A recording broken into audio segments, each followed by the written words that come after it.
Well, Israel over here. It's obviously Nice sweater. I was gonna say, fuck, that's crack. That's nice. Is that my size? Probably. Yeah, that's my size. Sure. You can talk after. Yeah.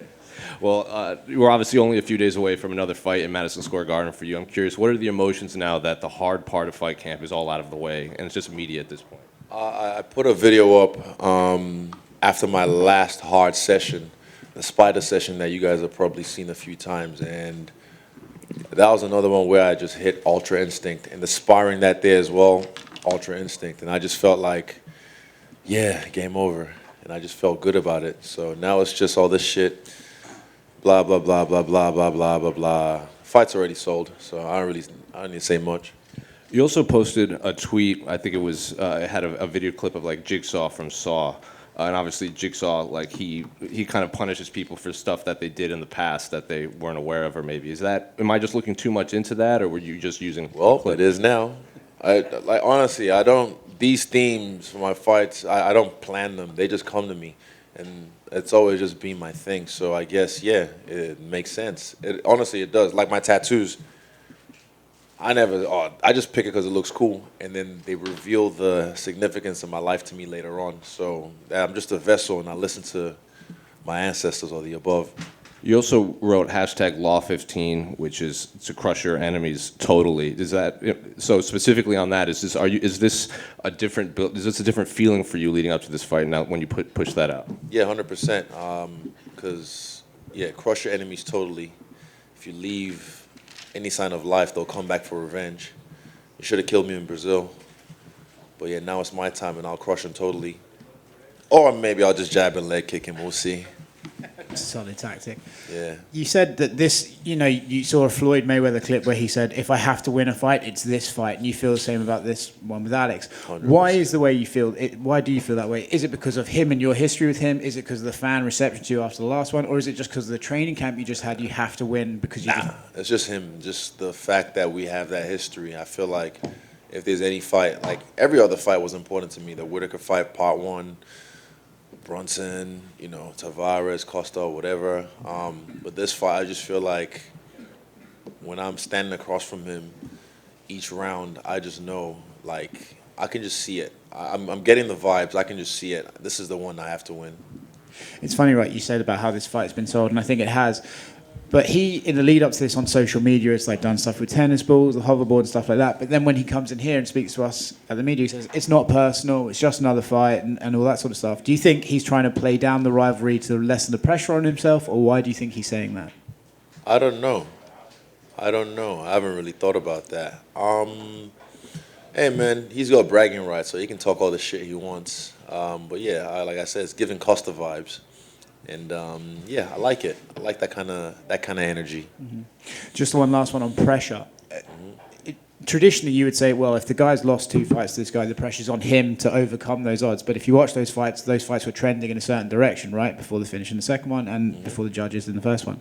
So is the pressure really on you, or is it on him because the 2 guys who have been in that ring know the way those fights were actually going? Nah, I like it on me. I like it on me in this one. And then I saw it last night. I was like, why am I the favorite in this on the betting odds? I never check them, but I just happened to see something on Instagram, and I was like, how the fuck am I like the favorite? I feel like we should change that or something. How can you change that? Fake an injury? Trip over at the press conference? I don't know. We'll see. But I think people should bet on him on this fight. Yeah, just see what happens. Is he right here in front of you? Straight ahead. Since Alex entered MMA, he's been asked ad nauseum about you and fighting you. I wonder for you, when you heard that he was going all in, was this initially something that you really wanted, or have you had to kind of build yourself up until he emerged in front of you again? I just wanted to see what he can do on the big stage. He's had a good knockout. He's had 3-round fight. But yeah, I mean, once I got in the UFC, he started getting asked about me. But yeah, I expected it. Have you been surprised by his success, or did you expect it once he entered? I expected it. I mean, you look at his run. I cleared the middleweight division, so I cleared the path for him directly to me. And I like big fights, big money fights. So this is one of those fights, and the story behind it as well. So without me, he wouldn't be here. There's no way he would have been exposed a long time ago. But I'll expose him this weekend. And since he jumped to MMA, we've seen a number of your other past opponents do the same. Simon Marcus, Jason Wilness. I mean, what do you think that says about you that you've kind of started this trend? Man, all these motherfuckers trying to live off me. You know, they're all trying to live off my name, my fame. But this is my game. And, yeah, I know how to play this game. I'm the game master in this shit. So I'll show them when it comes. Hey, is he over here? Over here. Right here. Just a quick question. Obviously, you know, you made the mention of the betting odds and that you don't normally pay attention. I mean, you've been going off like minus 700 your past couple fights, but this is the first one that it's somewhat narrow. I'm kind of curious, like, do you agree? Like, is this the first guy He should be the recently? favorite. I don't know why. These betting people or whoever makes these odds sometimes, I just think he should be the favorite in this fight. Perfect. And then second question, obviously your intro walkouts are always pretty iconic. And last time, you know, the semblance to walking out to your opponent's funeral, like, do you have something special planned for this weekend? I'm just going to walk out and do work. But the theme the theme is already set. Thank you.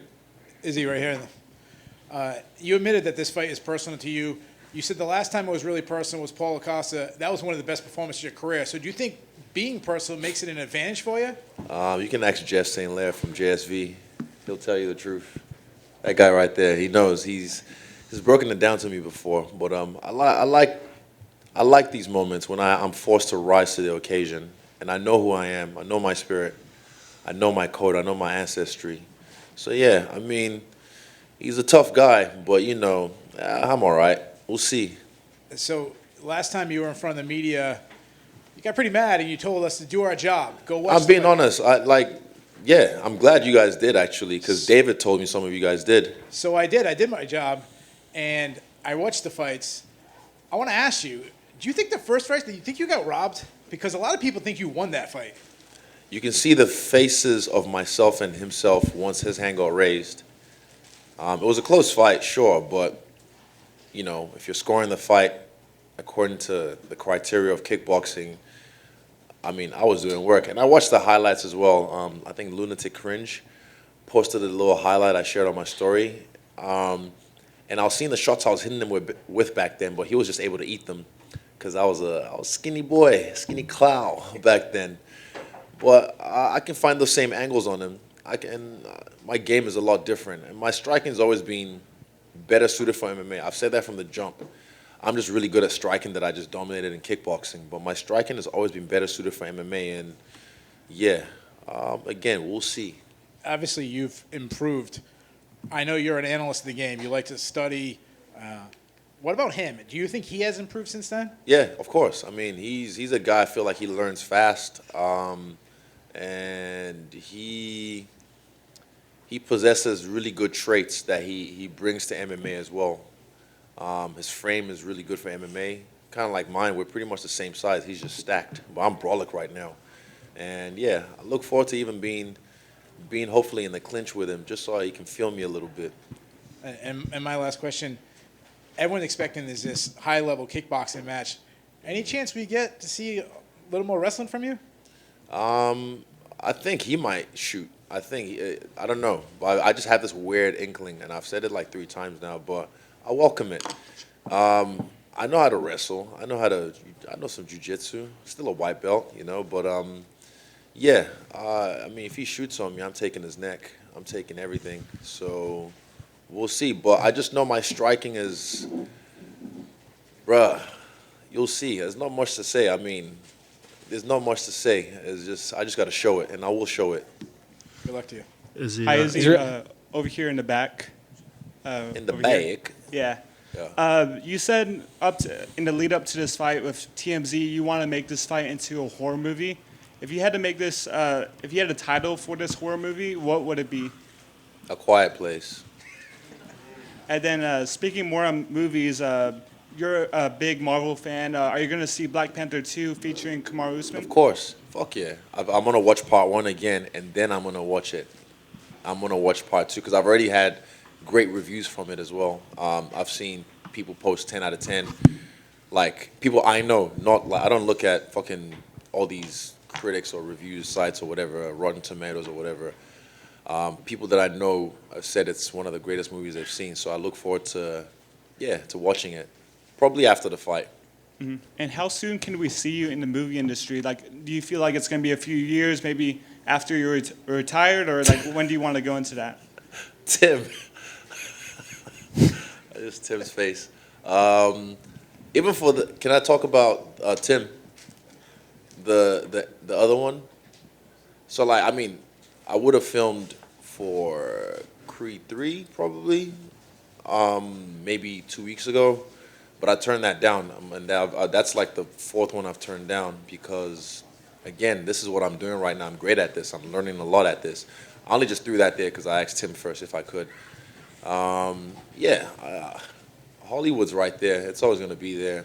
Voiceover work is right there. I have a lot of anime ideas I'm going to put out there as well with my own production company. So all that shit's for later on. Right now, I'm one of the baddest motherfuckers in this bitch, so I'm going to keep doing that.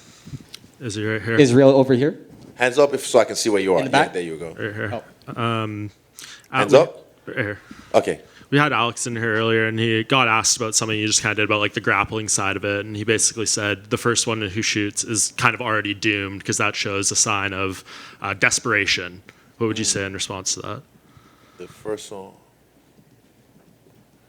Fuck. The first one who shoots. I'll shoot my fist at his face. I don't know. I'll take him down by knocking him down. I don't know. Fuck. This is mixed martial arts, isn't it? When he gets rock and he shoots, I mean, does that mean he's a bitch then? That seemed to be the way he framed it. Okay, sweet. And I just want to know, like, you obviously have a great appreciation for the history of combat sports and MMA and everything. And this story, you know, them signing him and this happening, it kind of reminds me of, like, Chuck Liddell when they brought in, like, Babalu or Jeremy Horn because they'd beaten him, like, pre-UFC and things like that. Do you like that they're kind of... It seems like they would only do this for someone who's like a big star and someone who has a special layer to them. Do you kind of feel that way? You mean bringing in special opponents? Yeah. Yeah, of course, because I was making things look too easy, and even I was getting bored with it, you know, having to lap the division again. So, yeah, for me, it's I set the way. I've laid the table out, you know. So the UFC know what they're doing. They brought him up right, gave him the right fights. I don't think he fought a wrestler. He beat a top 5 guy, one top 5 guy.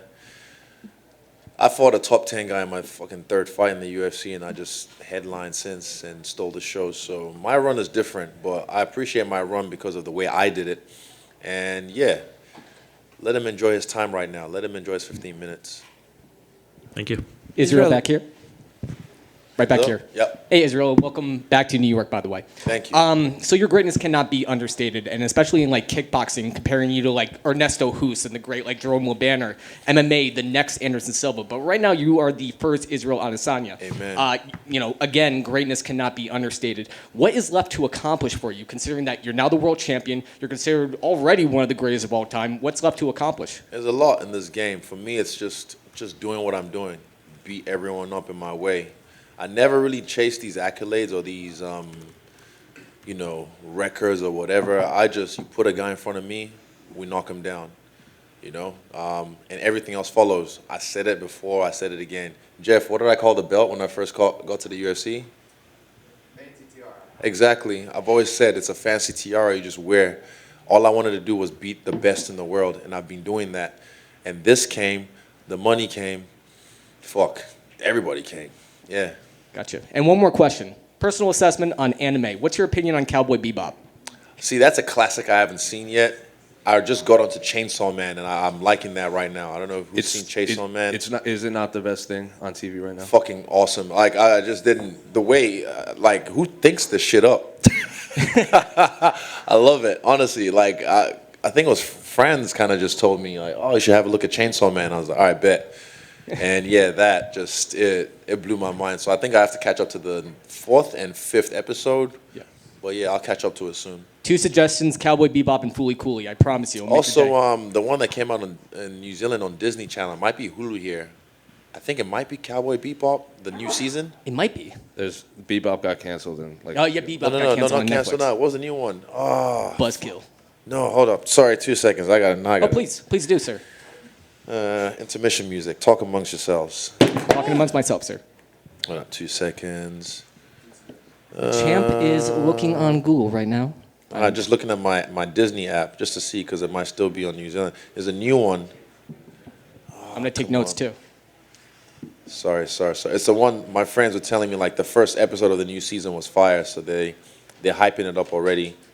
It might not respond because we're in America, but we'll see. What's it called? Bleach. Bleach. The new season of Bleach I've heard is the shit, so I've been told to watch that as well. And I know that's a classic. But yeah, Cowboy Bebop, that's the one with the corgi, right?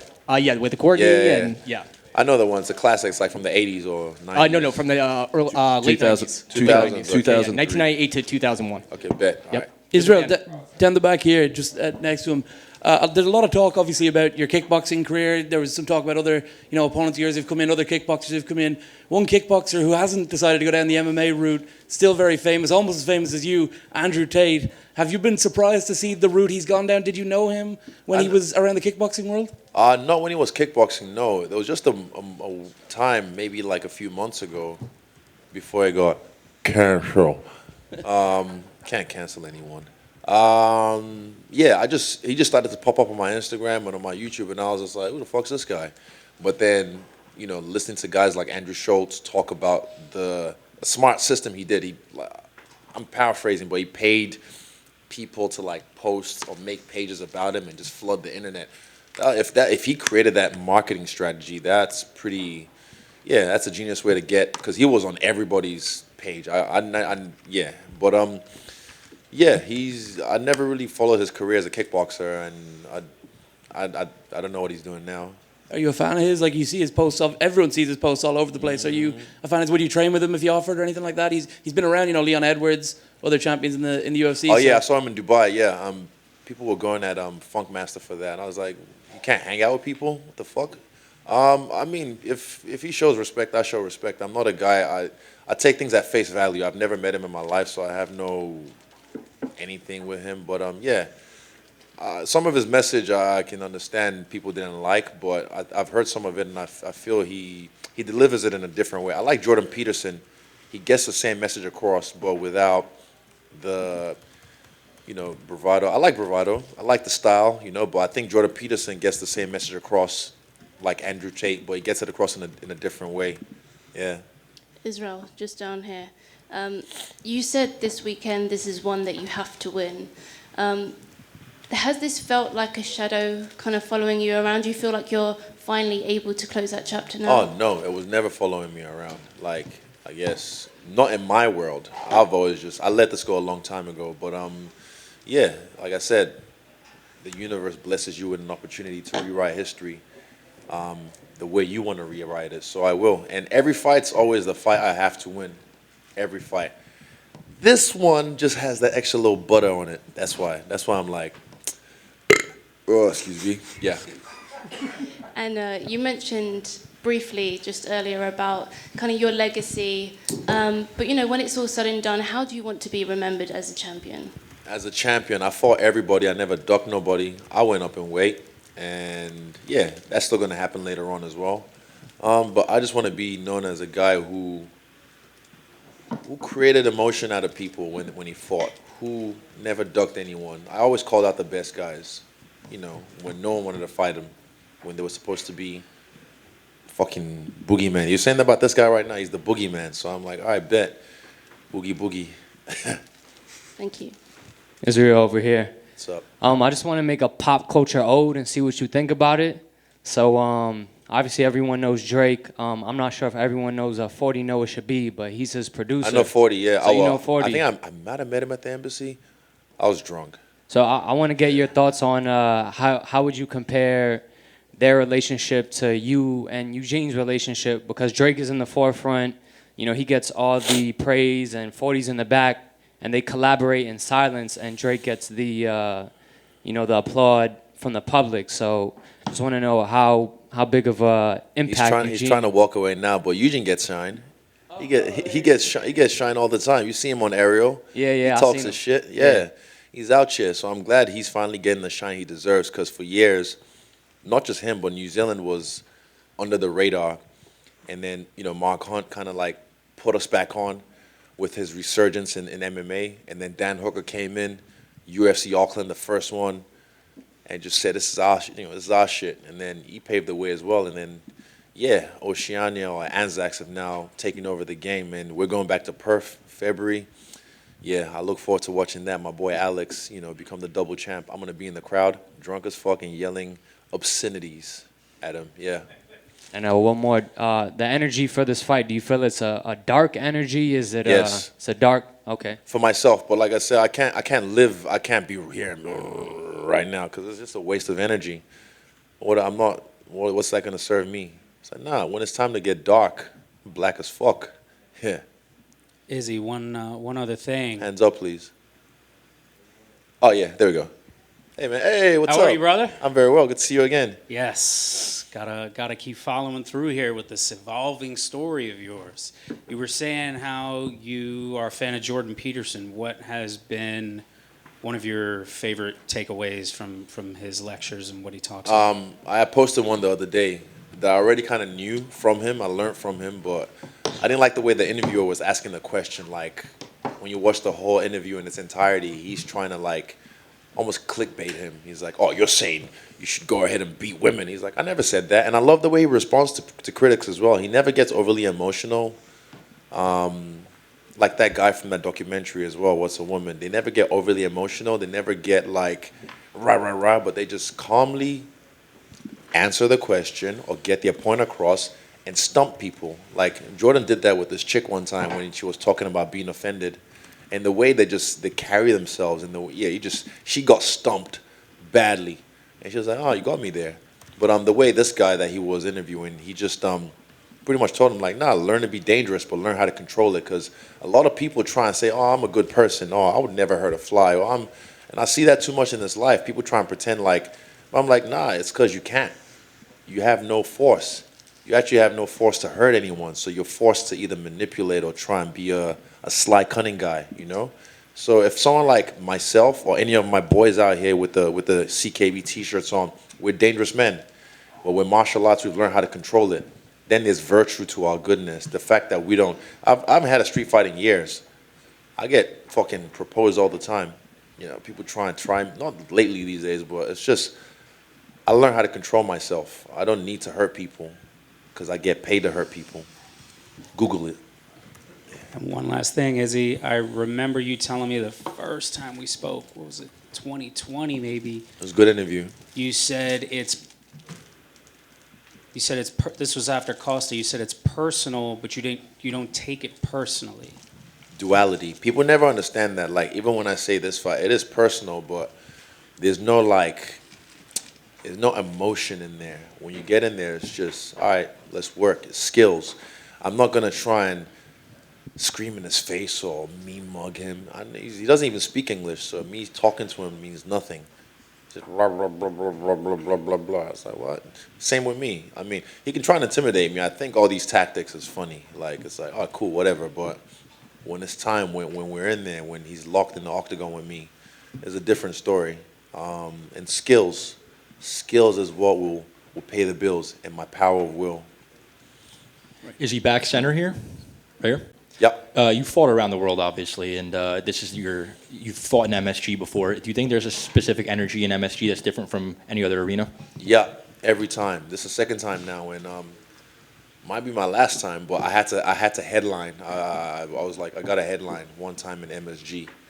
And this camp has just been phenomenal. We've got 4, battle-tested soldiers from City Kickboxing. And then we brought the whole squad as well, all our soldiers around, and it feels different. Like, I've never rolled deep before. We've never rolled deep. When it was just myself on this card, I told Eugene, like, I want soldiers only, maybe less than 8 people. But then Dan got added, Brad got added, Carlos got added, and I was like, all right, let's roll. So we've built a fortress of war out in the woods somewhere, and we just come to the city to take over real quick. We'll head back, and we'll come back again and do the same thing when it's Saturday night.